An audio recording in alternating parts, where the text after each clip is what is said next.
নিরাপত্তা নিশ্চিতকরণ। এক্ষেত্রে পূজা উদযাপন কমিটি পূজা মণ্ডপ সতর্কতামূলক কার্যক্রম পদক্ষেপ গ্রহণ করতে হবে। সমস্যা হয় না, আবার পাশাপাশি এটা তারই প্রমাণ। ইয়ং জেনারেশন পূজা করে তো সবাই একত্রিত হওয়ার যে সমস্যাটা ছিল গতবার আমার হলো সকল থানাকে আমার কন্ট্রোলের মাধ্যমে ওদের জানিয়েছি যে সকালবেলা যেখানে প্রতিমা তৈরি হচ্ছে গোয়েন্দা সংস্থা প্রতিনিয়ত ফোন শেয়ার করতে হবে। স্থানীয় প্রশাসন কর্তৃক নির্ধারিত স্থানে নিরাপত্তা কর্মীদের আবাসনের ব্যবস্থা, সিসি ক্যামেরার সাথে সংশ্লিষ্ট এবং এভাবে চলছে।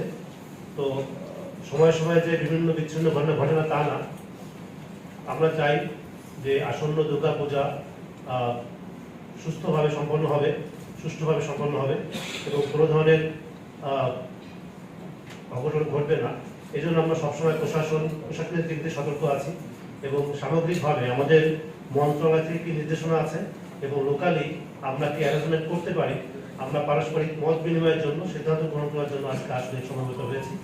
তো আমি আমাদের ইতিমধ্যে স্বরাষ্ট্র মন্ত্রণালয় থেকে এবং ধর্ম মন্ত্রণালয় থেকে পূজা বিষয়ক একটা মিটিং হয়েছে এবং কিছু সিদ্ধান্ত গ্রহণ করা হয়েছে, সেগুলা পাঠ করে শোনা। পূজা মণ্ডপ নির্মাণকারী নিরাপত্তা, পূজা মণ্ডপ সহ প্রতিমা নির্মাণ স্থানগুলোতে আগে থেকেই নিরাপত্তা